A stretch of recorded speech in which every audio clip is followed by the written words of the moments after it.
Salut! Aujourd'hui, on se retrouve pour une petite vidéo concernant la fabrication d'un cadre géant pour un projet de mariage, le mien.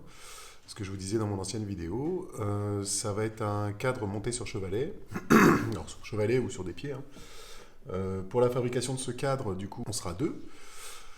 Pour la simple et bonne raison, c'est que, comme je le dis dans la vidéo, mon mariage se fait à deux. Il n'y a pas de raison que le bricolage concernant celui-ci ne se fasse pas à deux. Donc bon, c'était assez marrant, c'était assez sympa à faire. On partage un petit peu les vidéos avec sa compagne, c'est plutôt cool. Et donc voilà, donc si vous avez des questions, vous n'hésitez pas en commentaire. Je vous laisse avec le petit film et je vous dis à tout à l'heure. Ciao!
Du coup, tous les traits ont été retracés par rapport au gabarit.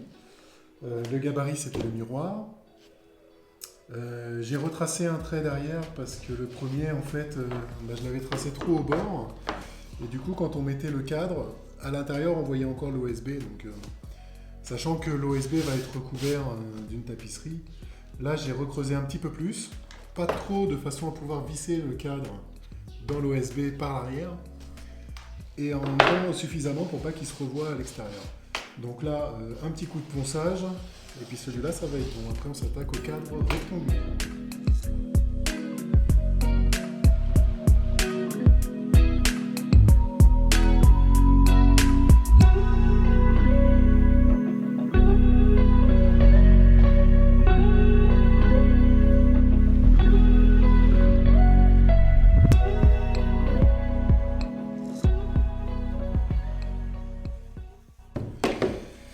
Donc là, je fais les arêtes, alors pour deux raisons. D'une, pour une raison esthétique, et de deux, comme il y a nos têtes qui vont passer dedans, ça va surtout éviter que, ça c'est le côté de madame, ça va éviter qu'elle se tranche la gorge en même temps qu'elle mette sa tête dedans, parce que c'est vachement coupant quand même.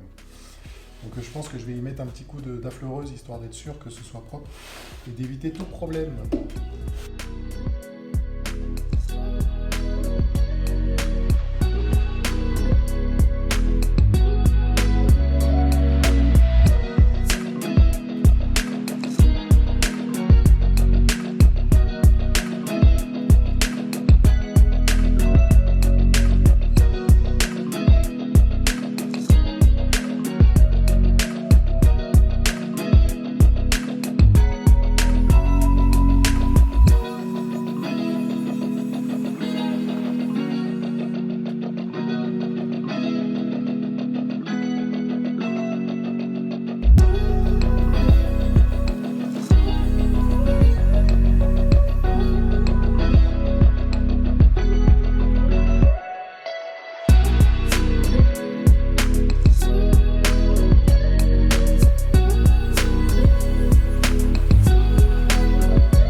toute la partie scotch noir, là, enfin c'est pas du scotch, c'est une espèce de truc collant hyper épais et hyper malléable, une sorte de chewing-gum. Là. C'est ce qu'on met sur les longboards pour faire les terrasses. Donc il m'en restait un rouleau. Et du coup, j'ai préféré le mettre ici pour éviter soit de faire un coup de défonceuse pour arrondir un peu, soit un coup de ponceuse, ça fait plus protecteur comme ça et ça va éviter que les costumes et le costume pardon, et la robe s'accrochent à l'intérieur avec les échardes du bois. Quoi. Donc là, au moins, on est protégé, personne ne va s'égorger, personne ne va accrocher de robe ou quoi que ce soit et normalement, ça devrait bien se passer. Donc il y aura les cadres qui vont venir par-dessus, ça ne se verra pas du tout, c'est plutôt propre. Quoi. Allez, maintenant on va commencer le ponçage pour essayer de blanchir tout ça.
Bon, les coupes à 45, c'est pas mon truc apparemment. Alors c'est pas tous les jours que j'en fais.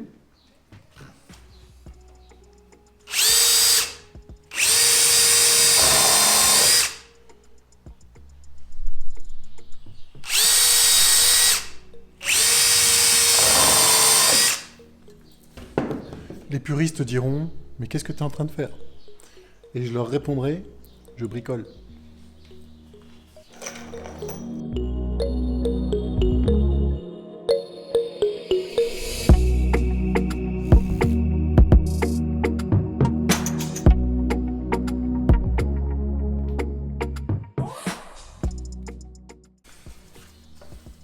Alors, j'ai pas fait vraiment dans le bon sens, c'est-à-dire que j'ai fixé d'abord mes équerres ici, plutôt que de fixer d'abord le chevron. Honnêtement, j'ai moins galéré en faisant comme ça pour avoir de l'équerrage. Alors, parce que ceux-là, je sais qu'ils font la même longueur, ça me permet d'avoir quelque chose de potentiellement de la même façon de chaque côté. Je sais pas si vous me comprenez, mais moi je me comprends.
Faut pas hésiter à me dire si le fait de fixer comme ça, sans fixer le bas tout de suite, c'est une grosse connerie, hein, parce que moi, en fait, concrètement, là, ça me dérange pas parce que je le refais après. Mais s'il y en a certains d'entre vous qui me disent en commentaire si oui ou non c'est une connerie ou pas de faire comme ça. Et pourquoi, du coup, c'est possible.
c'est la fin de cette vidéo. J'espère sincèrement qu'elle vous aura plu. Moi, j'ai pris pas mal de plaisir à réaliser ce cadre. C'était assez sympa parce que bon, il y avait pas mal de découpes à faire. Il y avait de la pose de tapisserie sur de l'OSB, donc je savais pas trop ce que ça allait donner. Moi, j'ai trouvé ça assez cool à faire. Donc, en plus, on était deux, c'était un bon moment de partage. C'était plutôt sympathique. Donc voilà, n'hésitez pas à vous abonner si vous aimez la chaîne. N'hésitez pas à lâcher un pouce bleu si vous aimez la vidéo. J'avais l'idée d'un futur projet pour la prochaine vidéo. Ce serait bien, si vous le souhaitez, de me le mettre en commentaire. Vous me dites ce que vous souhaitez que je fasse et j'essaye de le faire avec mon stade de débutant en bricolage. Voir si c'est faisable ou pas à mon stade, quoi. Donc je trouve ce petit format plutôt sympa, en fait, de demander aux gens ce qu'ils souhaitent faire, parce que des projets que vous avez peut-être en tête, et que vous ne savez réellement pas si vous êtes capable de le faire. Donc au moins vous le savez, si moi je sais le faire, normalement vous savez le faire aussi. Donc ça pourrait être plutôt sympa, je trouve.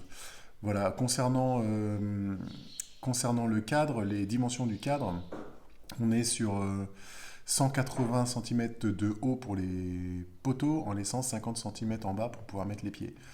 Donc on est déjà sur un beau cadre qui fait 150 par 2 mètres 20, je crois, si je dis pas de bêtises. Donc voilà, le papier peint, c'est du papier intissé. C'est un vinyle intissé en fait, hein. C'est un truc assez simple à utiliser, mais c'est assez résistant, donc c'est plutôt cool. Et puis c'est tout. Donc écoutez, je vous dis à la semaine prochaine. N'hésitez pas en commentaire à me donner vos idées de création, et puis moi j'essaierai de voir si je peux les réaliser ou pas de mon côté. Et je vous souhaite à tous une agréable semaine. On se retrouve la semaine prochaine. Ciao.